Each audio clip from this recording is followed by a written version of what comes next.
নমস্কার। কবি সুকান্ত ভট্টাচার্যের কবিতা সুচিকিৎসা।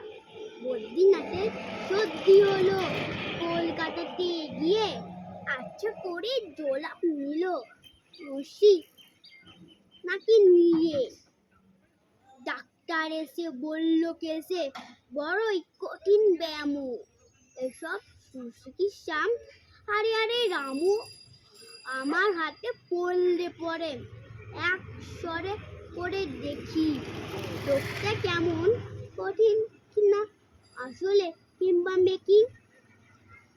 থাক মুখটার মুখে রেখে সাবধানে থাকুক, আইস ব্যাগটা মাথায় দিয়ে একটা দিন তো রাখুক।